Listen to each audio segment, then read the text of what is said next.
बता रहे हैं। बाबा जी ने कहा सुनो, तुम्हारे घर में पैसा आता है पर रुकता नहीं है।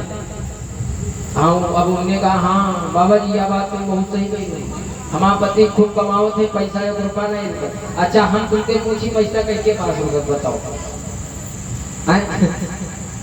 भैया लक्ष्मी चंचला है, मैया लक्ष्मी चंचला वो तो चले मान है, हमारे पास आई है, खर्चा हो पैसा आता है जाता आता है जाता है।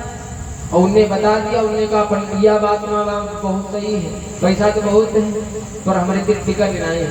कहीं के सिर टिकट, हमारे सिर खुदा नहीं टिकट, तुम्हारे सिर काटे। और फिर उनने कहा सुनो, अब तुम्हारी पति पत्नी में बहुत लड़ाई होती है। अब उनने कहा पंडिया बाबा तुमने बड़ी अच्छी बात बताई, आइए दिन नहीं जाए जो दिन हमारी लड़ाई ना हो। अच्छा पति पत्नी कहीं की नहीं लड़ाई है भाई, लड़ाई भी एक खुराक है, दिन भर में चाहे आका ना लड़ाई हो, लड़ाई जरूर होगी। उनने कहा लड़ाई तो हमारा बहुत होती है।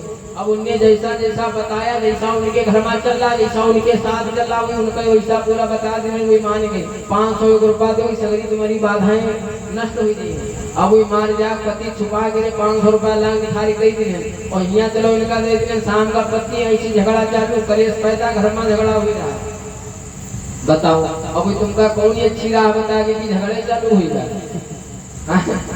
तो ये ज्यादा हमारी माताएं बनी इसमें ज्यादा पड़ जाती है। उसी प्रकार से धुंधली सोच रही है, शायद हमारे पति से हम ज्यादा लड़ती झगड़ती हैं, और शायद हमारे पति को आओ जाकर बाबा ने छू मंत्र वाला को फल बनवाला है, और भाई हम खा ले कहो हम इनके ही गुण गावे लगे कि अभी हमारा गुण गावे हम इनके गुण गावे लगे। अब ये बड़े परेशान, कहा सुनो फल को रख दो हम बाद में खा लेंगे। उसी समय ब्राह्मण देवता तो भाई बड़े प्रसन्न है कि तुम फल को खाओगी, संतान होगी। फल को भगवान की अलमारी में रख दिया। ब्राह्मण देवता चले जाते नगर में, सभी से बताते सुनो अब हमारी पत्नी फल को खाएगी, गर्भवती हो जाएगी, हमारे घर में भी संतान होगा, हम भी संतान का सुख भोगेंगे। अब इधर उसकी पत्नी ने स्नान किया, और स्नान करने के बाद में श्रोताओं फल को नहीं खाया। फल को आए हुए 1 महीने व्यतीत हो गए, और जब 1 महीने व्यतीत हो गए तो एक दिन उसकी बहन आई। उसकी बहन जब आई तो बहन से अपनी व्यथा सुनाने लगी, बहना हमारे पति का फल लाए, बहने खाओगी गर्भवती हो जाओगी। कहते हैं गर्भ में माताओं को बड़े कष्ट झेलने पड़ते हैं, बड़े ही कष्ट झेलने पड़ते हैं, बड़ी विपदा को झेलनी पड़ती है। और सुनो बहना कि हे बहन महलों में पड़े पड़े या माटी कौन सड़ाएगा।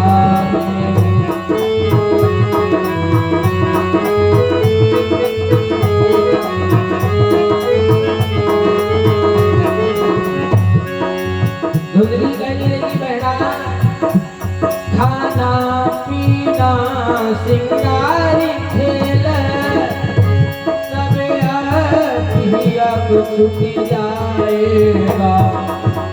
हे बहना प्रसव की पीड़ों से, हे बहना प्रसव की पीड़ों से बेमात प्राण घुट जाएगा।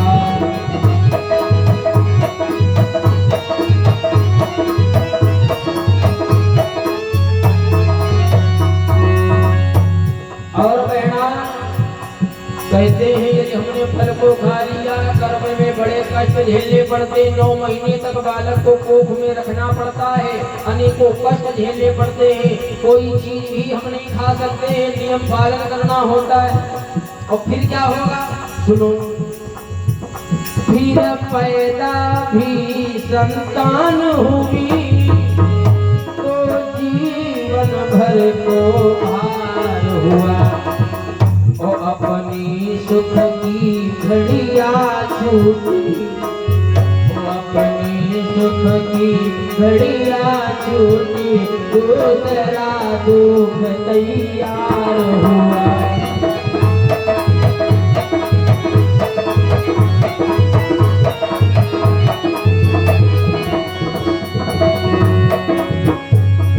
धुंधली ने कहा बहना चलो ठीक है हम गर्भवती हो जाऊंगी, को झेल लूंगी, और पर उसके बाद पुत्र का जन्म होगा, संतान होगी उसका भार हमें झेलना पड़ेगा, उसके पालन पोषण करना पड़ेगा। और फिर हमारी जो सुख की घड़ियां हैं, जो हमें खा पी रही हैं, अच्छे से रह रही हैं, ये सब छोड़ जाएगा, संतान में लग जाऊंगी, ये सब हम करना नहीं चाहते। यही सब तो हमें सता रहा है। और सुनो, वह गंधा मल मूत्र बहना मुझसे न संभाला जाएगा, उसे 8 पहर की चक चक में जीना बवाल दिखलाएगा।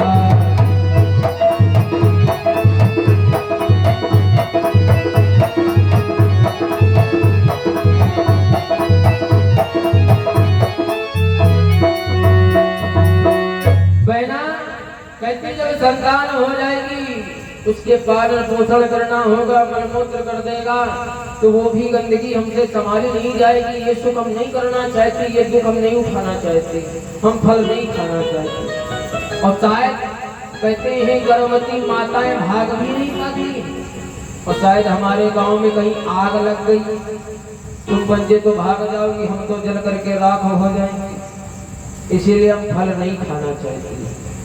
श्रोताओं, उसे फल को नहीं खाया। उसकी बहन ने कहा बहना चिंता मत करो, इसकी प्रभु ने पहले से राह खोल रखी है। कैसे खोल रखी है?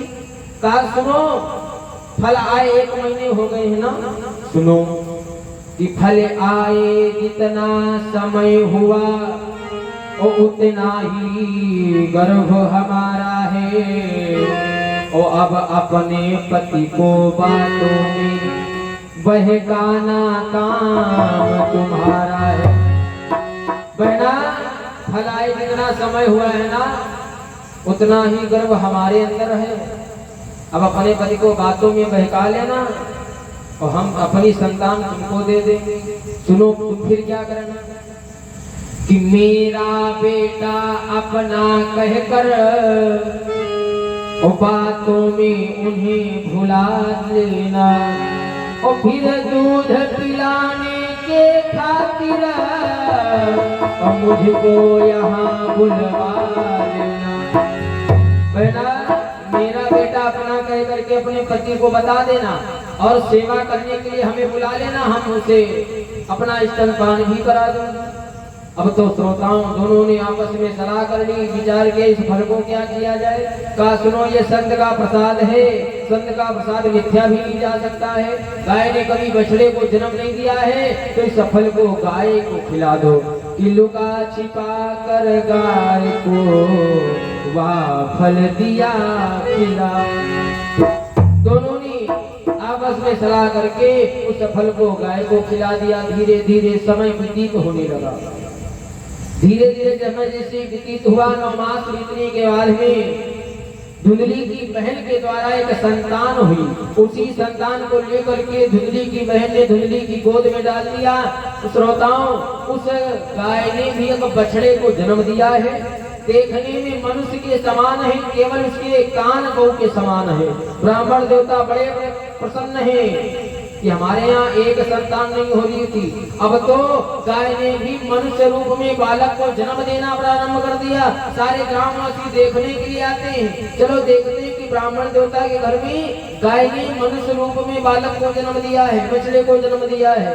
अब तो ब्राह्मण देवता बड़े प्रसन्न हैं, मंगलचार हो रहे हैं, बधाइयां बज रही हैं। ब्राह्मण देवता ने ज्योतिषियों को बुलवाया और ज्योतिषियों को बुलवा करके अपने पुत्रों का नामकरण करा रहे हैं। नामकरण संस्कार हो रहा है। अच्छा, मैं आपसे पूछूं कितने संस्कार होते हैं? दादाजी बताओ, हर मनुष्य के कितने संस्कार होते हैं? बोलो।